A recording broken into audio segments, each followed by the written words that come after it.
আরে এ ভাই বাড়ি ওদিক না, মেলা দিন পর ঢাকাতে আসলি, বাড়ি এদিক এদিক এদিক আয় এদিক আয়। এ দেখ ভাই, এ দেখ বাড়ি এদিক এদিক এদিক। তা হবে কে? আমাদের বাড়ির সামনে পুকুর ছিল না? হ্যাঁ সে পুকুর ছিল, এটা দুই কোণে একটু শুনে গর্তের মধ্যে ওখানে পড়ে রয়েছে। আব্বার সাথে চাষার নেটা বাঁধিল সেই দিন, তাই এই পুকুর বন্ধ করে মাঝখান বরাবর পথ বানিয়ে নিয়েছে। সে কি কাজ? আমাদের বংশের ঐতিহ্য পুকুর গুলো, সেই পুকুর বুঝিয়ে রাস্তা হয়ে যাচ্ছে। ভালো করে আমাদের বাড়িটা ওই নদীর ঘাটে বা মহাসাগরের ঘাটের সামনে হইল না, তাহলে কি করতো? ও কথা আর কইস না ভাই, যে কথা আব্বার সাথে চাষার নেটা বাঁধিল, মনে হলো তৃতীয় বিশ্বযুদ্ধ এইবারই শুরু হইলো। ওরা মনে হয় সাগর মহাসাগর পালিও বুঝিয়ে বাড়ি ধর পথই বানাইতো, আর না হলে শিওর পাইনো ঘাস কিনতো। হইলো চল আয়। ওই তো ভাই বাড়িতে দেখছে না কিরাম করিস আমরা। আয় ওই দেখ দাঁড়াই রোজ আয় বাড়ির মধ্যে আয়। তা কেউ ঢাকায় তো আসলে ব্যাগ নিতে জানিস না?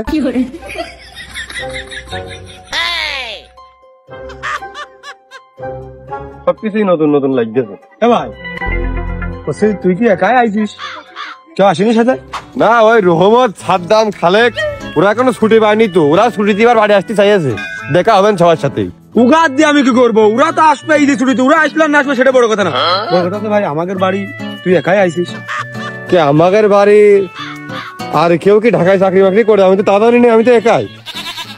আমি কি করি বুঝবো এখন, কি করি কবো যে কথাটা। এ ভাই তোর এই ব্যাগের মধ্যে কি তোর একারই জামা কাপড়? হ তুগারটা দিনাইতে কিনে দিবান যায়, সমস্যা নেই। ওই দেখ আমি তা কইনি, আমি করছি যে এই ব্যাগের মধ্যে শুধু ছেলে মানুষের জামা কাপড়। তো আমি কি থেকে থেকে দুই সাইকেল মেয়ে মানুষের তাও পড়ি নাকি? তা পড়বি কে? যে পরে তার তাজও থাকবে। ঝোল বকটি দিস, তার তো আমার ব্যাগে থাকবে কেন? ওই দেখ তার নাই তুই নিয়ে আসতে লজ্জা পাচ্ছিস, তার জামা কাপড় আনতে সমস্যা কি তোর? তার আনতে লজ্জা পাচ্ছি মানে বুঝলাম না, কার কথা করছিস? ওই দেখ তুই লজ্জা পালে আমার কাছে ক ভাই, আমি ভাবি নিয়ে আসে জেনে আসে ক আমার কাছে ঠিকানা দে, আমি নিয়ে এসে ঘরে তুলি। কেউ কিছু কবে না নে, ভাবি ঈদের কোনে আসবে, আসে নে বাড়ি একটা ঈদের খুশির দ্বিগুণ হয়ে যাবে। ঈদের খুশি আমরা সবাই ভাগাভাগি করে নেবো। তো বিয়ে করলাম না, থা করলাম না, ভাবি কোন পাচ্ছিস সবার বলো। এ কি করলি ভাই? তুই এখনো বিয়ে করিস নি? তা বিয়ে করলে তোরা জানতিস না? ও শালা আমাকে না জানিয়ে বিয়ে করা যায় না, গোপনে বিয়ে করা যায় না, না কাজটা ঘটি আমাকে এসে করা যায় না, বিয়ে করে ফেলেছি। শালার পাগল, মান ইজ্জত শেষ করবেন তো বাড়ির সামনে। এই চুপ কর, ঢাকায় আমি চাকরি করতে গেছি, বিয়ে করতি না। ও শালা ঢাকায় গেলে সবাই বিয়ে করে বাড়ি আসে, তোমার কিছু খায় আছে? হে ঢাকায় যে বিয়ে করতে পারো না? বিয়ে করে ওই মেসে আর কয়দিন খাবো? খালাকের হাতে রান্না কয়দিন খাবো? ওরা কি ভালো করে রাঁধতে দেয়? আর ওই গুছানো ঘরে মরে ওই রোগ বেঁধে হয়ে মরবা। ভালো একটা ঘরে গুছানো লোক নিয়ে ঘরে তুলতে পারো না? তুমি বিয়ে করতে পারো না? মান ইজ্জত কান শেষ করবেন দে, মারবান গোলাম।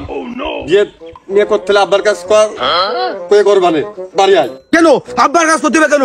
আব্বার বিয়ের সময় কি তোমার আর আমার কই আছে? ও মেলা দিন এই কান ভেড়ে উল্টা পাল্টা মারি নে রে, খুব বাড়িছি। বাড়ি আয়, সারাদিন জার্নি করে আসলাম, ভালো লাগতেছ না কিছু, বমি বমি ভাব, খাইয়ে সাইডে ঘুমাবো গোসল করিয়ে। বাড়ি ওর না আমি পারবো না, যেই ভাইয়ের সাথে ভাবি নাই সেই ভাই নিয়ে আমি বাড়ি যাইতে পারবো না, আর যেই ব্যাগে ভাবির কাপড় চুপড় নাই সেই ব্যাগ আমি টানতে পারবো না।